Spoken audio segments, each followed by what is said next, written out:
Avant de dévoiler ce mercredi 1er mars le témoignage exclusif d'un proche de Pierre Palmade qui dit qu'il était présent dans la maison de Célie en bière de l'humoriste quelques heures avant l'accident qui a grièvement blessé une famille. Une femme enceinte de 6 mois a perdu son bébé.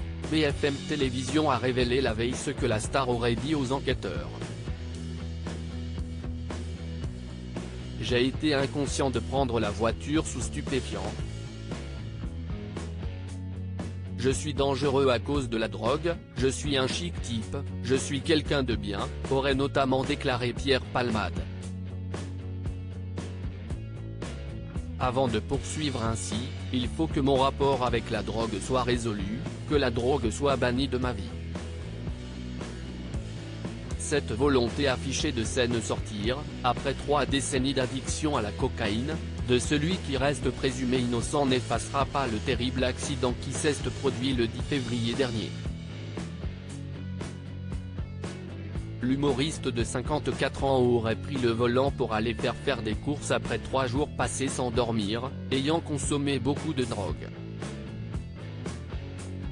Selon l'expertise dévoilée par BFM Télévision, le taux de cocaïne était très élevé.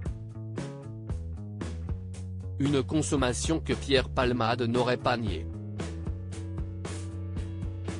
À tel point qu'il n'a pas réclamé de contre-expertise, car il indiquait qu'au moment des faits, il sortait de 3 jours de consommation de stupéfiants sans dormir, a précisé le journaliste police-justice de la chaîne, Vincent Ventighem.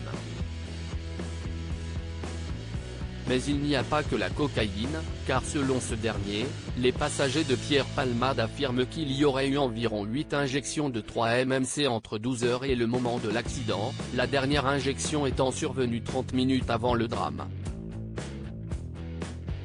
En plus de ces injections, ces témoins auraient déclaré que le conducteur aurait consommé de la cocaïne en faible quantité et 2 verres de Gatte 27. Pierre Palmade, Muriel Robin, Michel Larocque, Véronique Sanson. Les femmes de sa vieille auraient très rarement conduit sous emprise de la drogue. La 3-MMC est une drogue de synthèse utilisée dans la pratique du chemsex, car elle peut permettre notamment de rester éveillé plusieurs jours.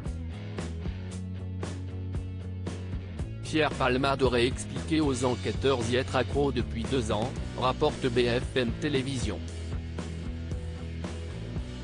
Cette addiction supplémentaire l'empêcherait de travailler. Depuis 2 ans, il ne vivrait que de ses droits d'auteur d'environ 5 000 € mensuels alors qu'il estimerait son train de vie à 6 000 €. Dans cette situation financière compliquée, la maison de Célie en bière avait été mise en vente. Malgré ses multiples addictions, Pierre Palmade aurait confié qu'il lui arrivait parfois de prendre le volant sous emprise de stupéfiants, mais très rarement, privilégiant le taxi.